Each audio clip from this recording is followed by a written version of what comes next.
भूतों का रहस्य यूट्यूब चैनल पर आपका स्वागत है। इस चैनल पर आपको सुनने को मिलती हैं डरावनी और सच्ची भूतिया कहानियाँ। ऐसी ही वीडियोस देखने के लिए हमारे इस चैनल को सब्सक्राइब करना न भूलें। तो आइए अब बढ़ते हैं आज की कहानी की ओर।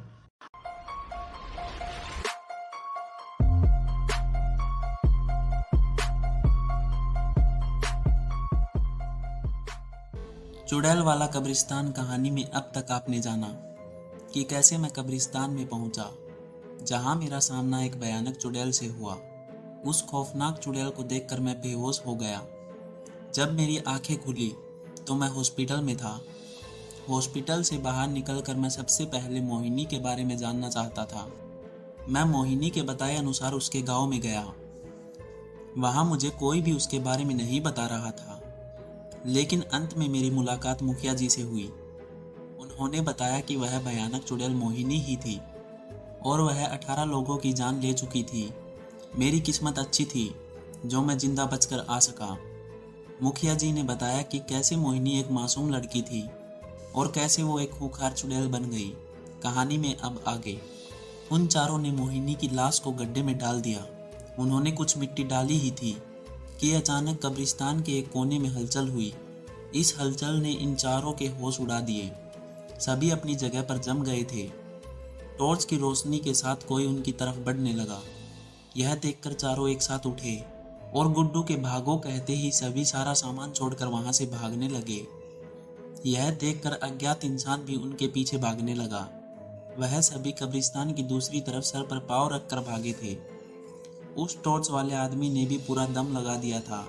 उसने सोचा कि वह कम से कम किसी एक को तो पकड़ ही लेगा और इस समय वह कब्रिस्तान में क्या करने आए थे इसका पता लगाएगा।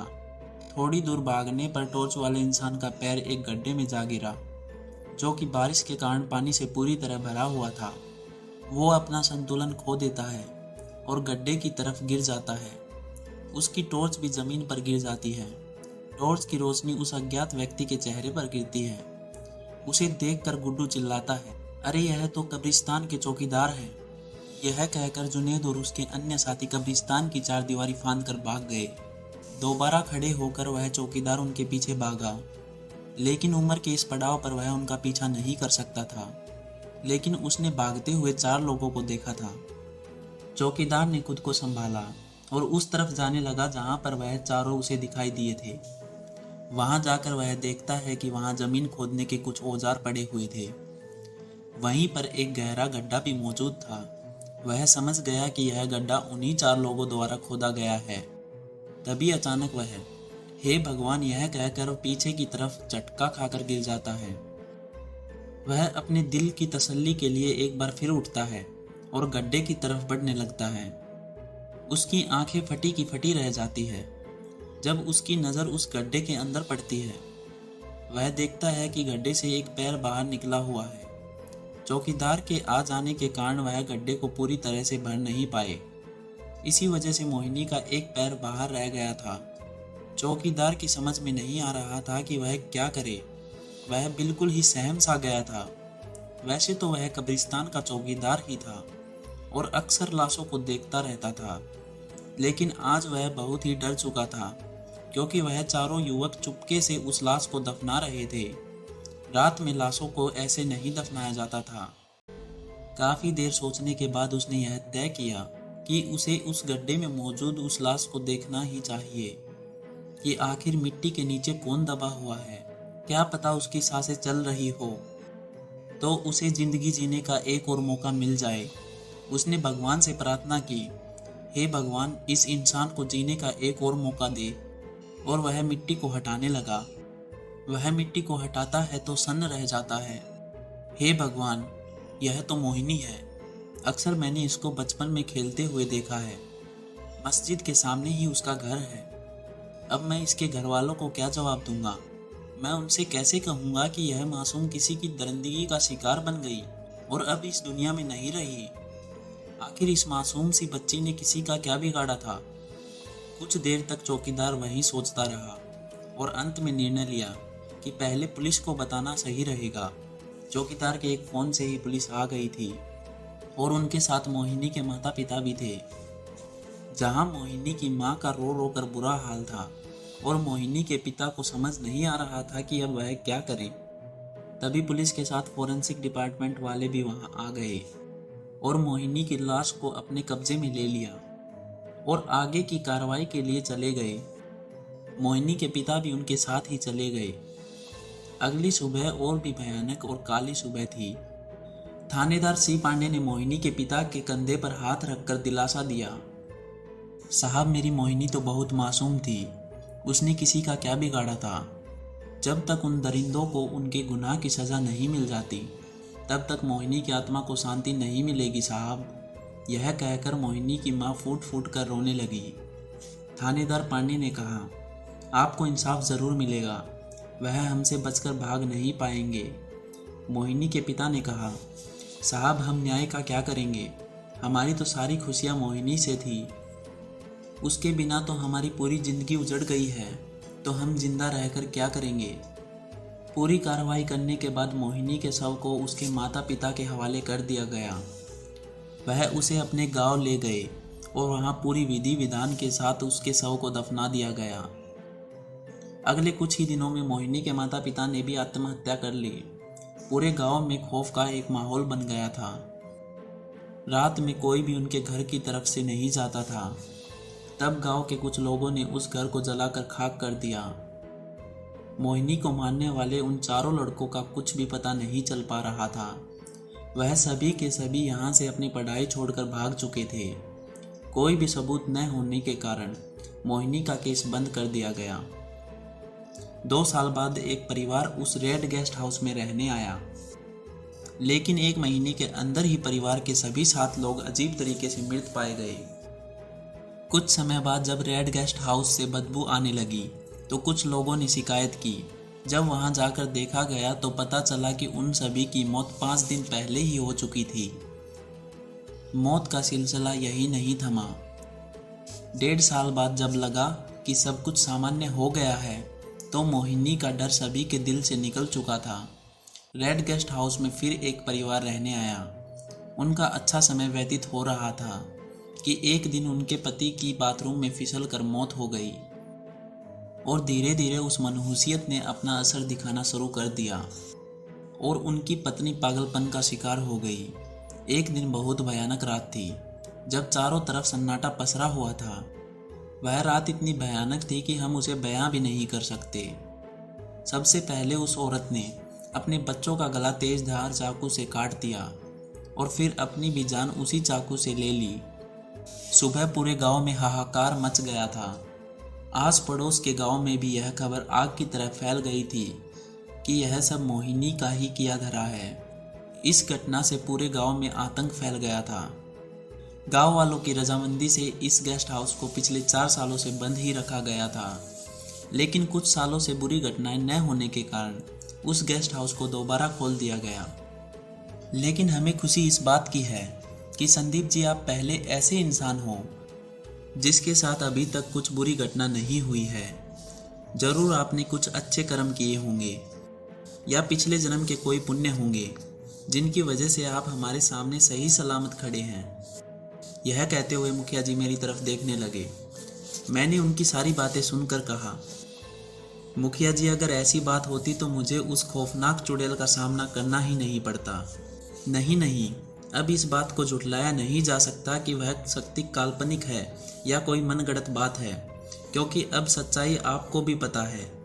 और हैरानी की बात तो यह है कि आपने न केवल उस शक्ति का एहसास किया बल्कि उसे देखने के बाद उसकी मदद करने की भी ठानी। शायद इसी मदद भाव ने आपको अभी तक जीवित रखा हुआ है। मुखिया अपनी बात रखते हुए फिर से गहरी सोच में डूब गए। उनकी बात सुनने के बाद मैं बोला, देखिए मुखिया जी, मैं कभी भी हार मानने वालों में से नहीं हूँ, क्योंकि मुझे अब पता चल चुका है कि मोहिनी के साथ अन्याय हुआ है। तो अब मैं उसे न्याय दिलाए या मुक्ति दिलाए बगैर मैं सांस लेने वाला नहीं हूँ। इस काम में अगर आप साथ दें तो हाथ जोड़कर आपका स्वागत है, और ना दे तो इन्हीं हाथों से आपको सलाम है। आपका बहुत बहुत धन्यवाद मुझे मोहिनी से जुड़ी हर जानकारी देने के लिए। परमार जी, आप तो नाराज हो गए। मैंने आपकी मदद करने से कब मना किया है। मैं बस आपसे निवेदन करता हूँ कि यह बात हम अपने तक ही सीमित रखें, तो हम सभी आपको मोहिनी को इंसाफ दिलाने के साथ उसकी मुक्ति में भी आपका साथ देंगे।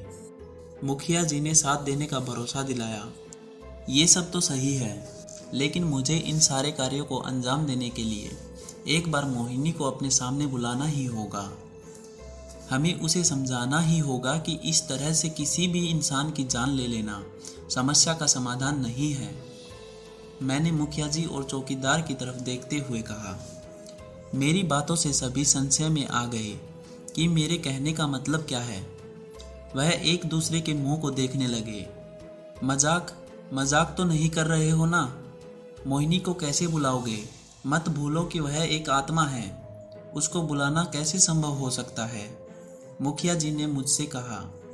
साहब, बुरा ना माने तो मैं आपको एक सुझाव दूं? चौकीदार ने अपनी बात रखते हुए कहा। हाँ, भला तुम क्या कहना चाहते हो? बोलो, क्या कहोगे? मुखिया जी ने कहा। मैं कह रहा था क्यों न लकटपुर के पास फटा पत्थर वाले साधु जी की मदद लें। मुझे लगता है वह जरूर कोई ना कोई युक्ति बताएंगे। आखिर कई वर्षों से वह हमारे गांव के भले के लिए काम करते हैं। चौकीदार ने आंखों में चमक लाते हुए कहा। चुप, एकदम चुप। फालतू गवारों जैसी बातें मत करो। परमार जी पढ़े लिखे हैं, वह तुम्हारी इन फालतू की बातों में नहीं आने वाले। मैं कल ही परमार जी का कमरा शिफ्ट कर दूंगा। सारी मुश्किलें और जो भी समस्याएं हैं सब अपने आप खत्म हो जाएंगी। मुखिया ने इस बार रौब दिखाते हुए चौकीदार को नसीहत दे डाली, लेकिन चौकीदार उन बातों को अनदेखा करते हुए फिर बोल पड़ा। साहब, यहाँ से 55 किलोमीटर दूर लकटपुर के पहाड़ी इलाकों में एक छोटी सी पगडंडी ऊपर पर्वत की चोटी की तरफ जाती है। यहाँ 6 किलोमीटर की चढ़ाई के बाद फटा पत्थर नामक एक जगह है। वहाँ एक साधु रहते हैं। वह बहुत माने हुए साधु है। मेरी माने तो हमें वहाँ एक बार जरूर। इतना सुनते ही मुखिया आग बबूला हो गया और चौकीदार की बात बीच में काटते हुए बोला। क्या तुमने एक ही बात की रट लगा रखी है? जब तुम्हें कह दिया है कि हम नहीं जाने वाले उस बाबा के पास, तो तुम क्यों एक ही बात की रट लगाए बैठे हो? ठीक है, रहने दीजिए मुखिया जी।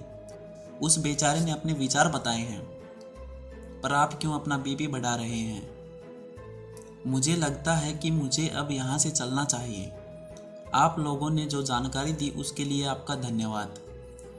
उम्मीद है आगे भी आप मेरा साथ देंगे, मैंने मुखिया को शांत कराते हुए कहा। उनसे इजाज़त लेने के बाद मैं वापस अपने भैया भाभी के यहाँ आ गया और रात को खाना खाने के बाद बिस्तर पर लेट गया। बिस्तर पर लेटे हुए मुझे 4 घंटे से ज़्यादा हो गए थे, लेकिन नींद मुझसे कोसों दूर थी। मेरे दिमाग में उथल पुथल मची हुई थी और बहुत सारे सवाल मेरे दिमाग में घूम रहे थे। मैं सोच रहा था, मुखिया के व्यवहार में अचानक परिवर्तन कैसे आ गया? चौकीदार किस साधु के बारे में बात कर रहा था? उस साधु से मुखिया को भला क्या दिक्कत हो सकती है? क्या मुझे मोहिनी का राज सुलझाने के लिए बाबा से मिलना चाहिए? इन्हीं विचारों में कब सुबह हो गई यह मुझे पता भी नहीं चला। घड़ी सुबह के 6 बजे का इशारा कर रही थी। मैंने फैसला कर लिया था कि अब आगे मुझे क्या करना है। अब मैंने सोच लिया था कि बहुत ही जल्द मैं इस राज को सुलझा दूंगा। मैं खुशी खुशी ऑफिस गया और लौटते समय मैंने भैया को कॉल किया। 2 बार रिंग जाने के बाद भैया ने कॉल उठाया। हाँ संदीप, बोलो, क्या बात है? अब तबीयत ठीक है ना तुम्हारी? भैया, मैं ठीक हूँ। मैं यह कह रहा था कि मुझे आने में थोड़ी देर हो जाएगी। अच्छा ठीक है, कोई बात नहीं, तुम अपना ध्यान रखना। भैया के यह कहने पर मैंने कॉल रख दिया और गाड़ी से कब्रिस्तान की तरफ निकल पड़ा। कुछ ही देर में मैं कब्रिस्तान के गेट के पास पहुंच गया। चारों तरफ सन्नाटा पसरा हुआ था। अंधेरा होने की वजह से रास्ते का अनुमान लगाना मुश्किल हो रहा था। मैंने कब्रिस्तान का गेट खोला। गेट के खुलते ही अजीब सी आवाज़ आई। उस आवाज़ को सुनकर आसपास के सारे कुत्ते एक साथ भौंकने लगे, जैसा किसी अनजान शख्स को देखकर होता है। मैं सहमा सा डरते हुए आगे बढ़ने लगा। आगे चलते हुए कुछ ही सेकंड बीते थे कि मुझे ऐसा लग रहा था कि कोई मेरा पीछा कर रहा है। मैं अचानक वहीं अपनी जगह पर रुकता हूँ। मेरे रुकते ही उन सूखे पत्तों के चरमराने की आवाज़ भी बंद हो गई।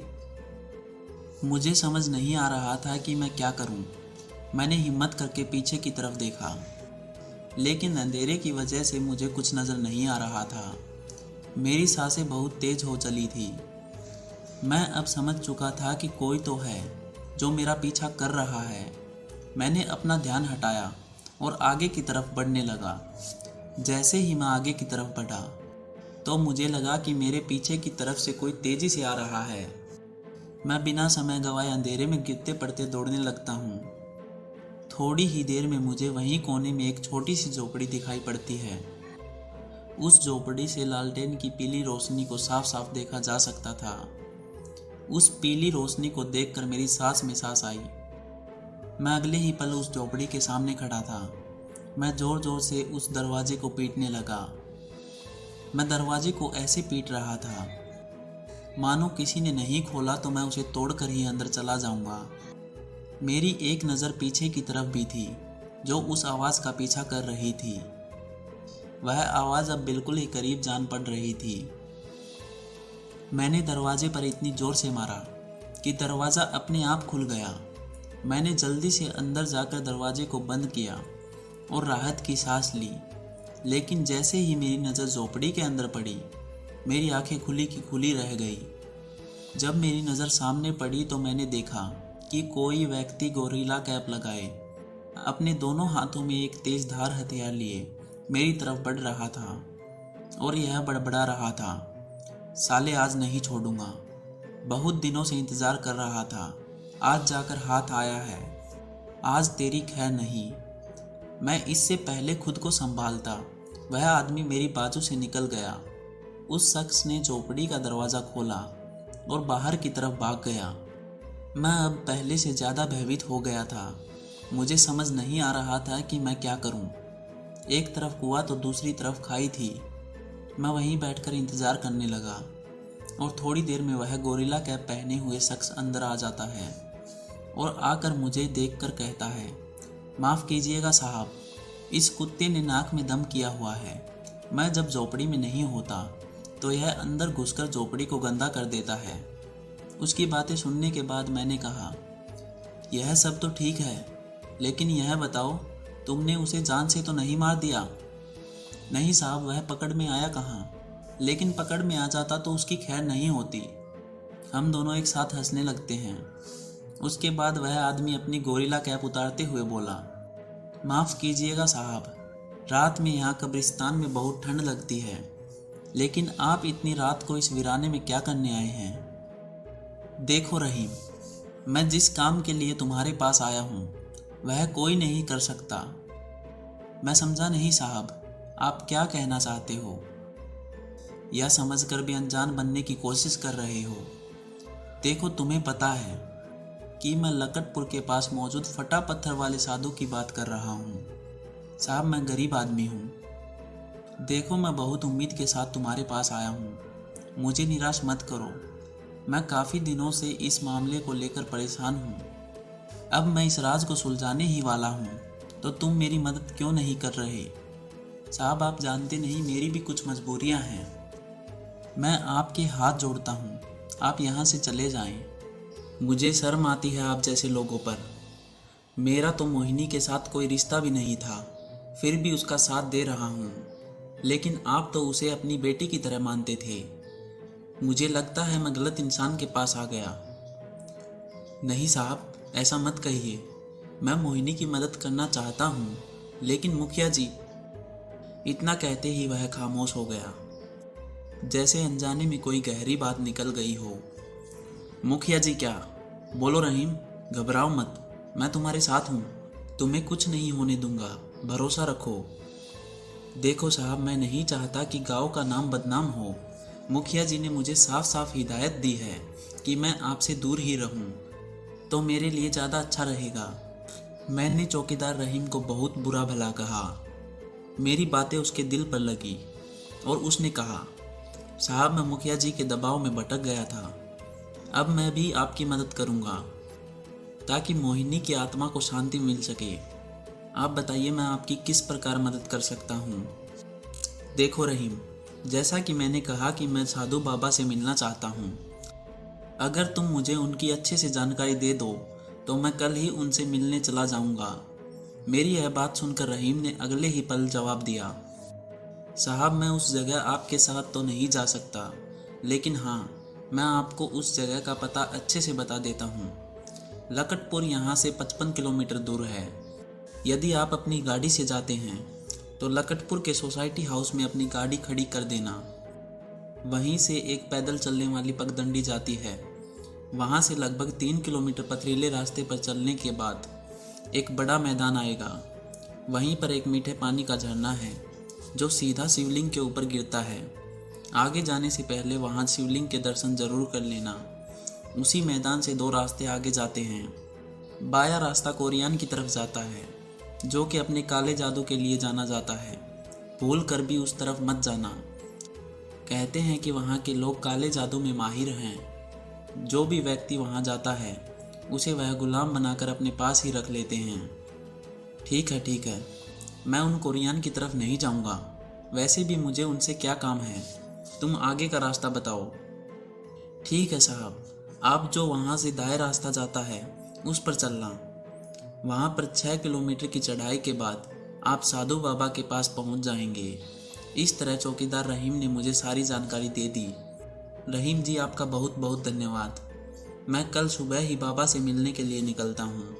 यह कहकर मैं वहाँ से विदा लेता हूँ। चौकीदार रहीम मुझे कब्रिस्तान के गेट तक छोड़ने आते हैं।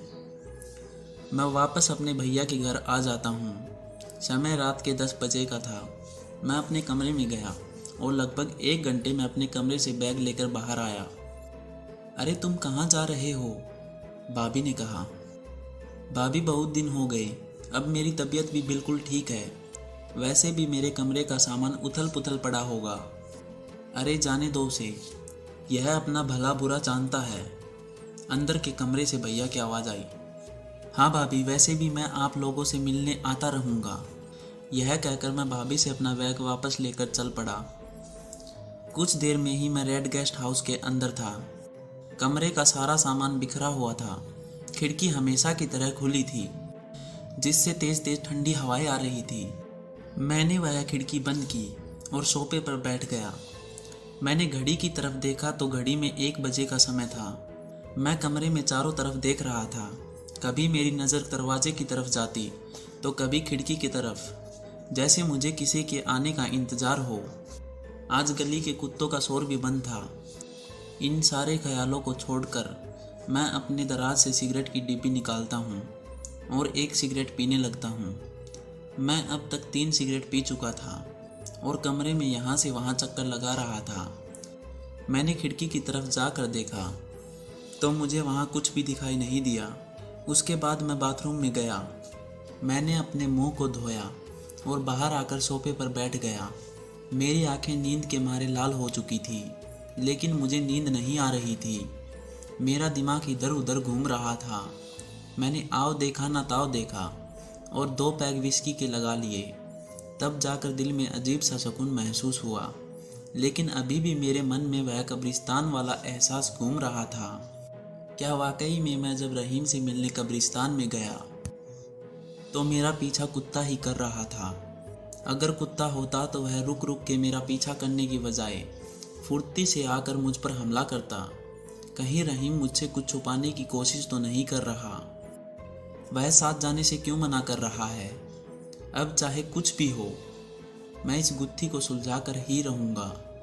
सोचते सोचते मैंने तीसरा पैक भी गिलास में डाला और एक ही बार में गटक गया। कुछ देर बैठे रहने के बाद मेरे दिमाग पर विस्की का असर होना शुरू हो गया। तभी मेरे दरवाजे पर दस्तक हुई। इस वक्त कौन हो सकता है? कहीं यह मोहिनी की आत्मा तो नहीं? नहीं, वो भला यहाँ क्या करने आएगी? मुझे खुद को संभालना होगा। मैं अपने आप से बड़बड़ाते हुए, खुद को संभालते हुए दीवार का सहारा लेकर दरवाजे की तरफ बढ़ रहा था। मैं जैसे ही दरवाजे के पास पहुंचता हूँ तो मेरा संतुलन बिगड़ जाता है और मैं धड़ाम से गिर जाता हूँ। मेरा सिर दरवाजे से जाकर टकराया। इस तरह दरवाजे से टकराने पर बहुत जोर की आवाज़ आई और दरवाजे की कुंडी अपने आप खुल गई। इस जोरदार चोट से मेरा सारा नशा उड़ जाता है। मैं अपने आप को संभालते हुए दरवाजे से बाहर निकलता हूँ और जैसे ही बाहर निकलता हूँ तो मैं देखता हूँ कि मेरे सामने आखिर इतनी रात को कौन आया था रेड गेस्ट हाउस। कहीं मोहिनी तो नहीं। अब क्या होने वाला है मेरे साथ, जानने के लिए सुनते रहिए कहानी चुड़ैल वाला कब्रिस्तान।